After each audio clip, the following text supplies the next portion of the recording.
राधे प्यारे भक्तों, शाम सदाशिव चैनल में आप सभी का स्वागत है। आज हम आपके लिए लेकर आए हैं बड़ स्यावत अमावस्या की कहानी। आइए तो सुनते हैं। भद्र देश में अश्विनपति नाम का राजा था, जिसके संतान नहीं थी। उसने बड़े बड़े पंडितों को बुलाकर और कहा, मेरे संतान नहीं है, इसीलिए तुम ऐसा उपाय करो जिससे मेरे संतान हो जाए। पंडित बोले, भाई, संतान तो तुम्हारे एक पुत्री लिखी है, जो 12 वर्ष की आयु में विधवा हो जाएगी। राजा ने कहा, क्या मेरा नाम नहीं रहेगा? बाद में खूब यज्ञ हवन इत्यादि कराए। पंडितों ने कहा, उस लड़की ने पार्वती को बड़ श्यावत अमावस्या की पूजा कराना। यज्ञ होम कराने से उसकी स्त्री गर्भवती हो गई।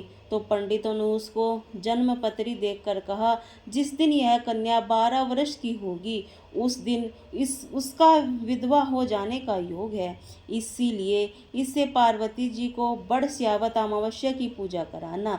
जब सावित्री बड़ी हो गई तो उसका विवाह सत्यवान के साथ किया। सावित्री के सास ससुर अंधे थे। वह उसकी बहुत सेवा करती थी और सत्यवान जंगल से लकड़ी तोड़कर लाया करता था। सावित्री को मालूम था कि वह जिस दिन 12 वर्ष की होगी, उस दिन उसके पति की मृत्यु हो जाएगी।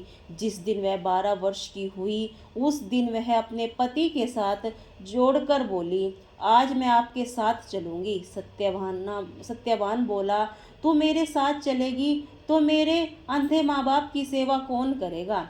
अगर वह कहेंगे तो तुझे ले चलूंगा। फिर वह अपने सास ससुर के पास गई और जाकर बोली, आप कहें तो आज मैं जंगल देखने चली जाऊं। वे बोले, बहुत अच्छी बात है, चली जा। जंगल में जाकर सावित्री तो लकड़ी तोड़ने लगी और सत्यवान पेड़ की छाया में सो गया। उस पेड़ में सांप रहा करता था। उसने सत्यवान को डस लिया। वह अपने पति की गोदी में देकर रोने लगी। महादेव और पार्वती जी वहां होकर जा रहे थे। उसने पैर पकड़ लिए और बोली, मेरे पति को जिंदा कर दो। वे बोले, आज बड़ श्यावत अमावस्या है, उसकी तू पूजा करेगी तो तेरा पति जिंदा हो जाएगा। इससे वह खूब प्रेम से बड़ की पूजा करने लगी। उससे बड़ के पत्तों का गहना बनाकर पहना, जो हीरे मोतियों ओके हो गए। इससे वह धर्मराज का दूत आ गया। उसने पति को ले जाने लगा। सावित्री ने उसे पैर पकड़ लिए। धर्मराज बोला, तू वरदान मांग। सावित्री ने कहा, मेरे माँ बाप के पुत्र नहीं हैं, वे पुत्रवान हो जाएं। धर्मराज बोला, सत्य वचन हो जाएगा।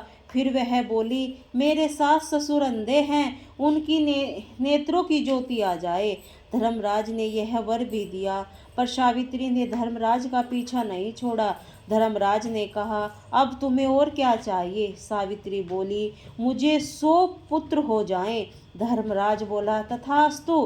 फिर वह सत्यवान को ले जाने लगे। तब सावित्री बोली, हे महाराज, आप मेरे पति को ले जाएंगे तो मैं पुत्र कहाँ से होंगे?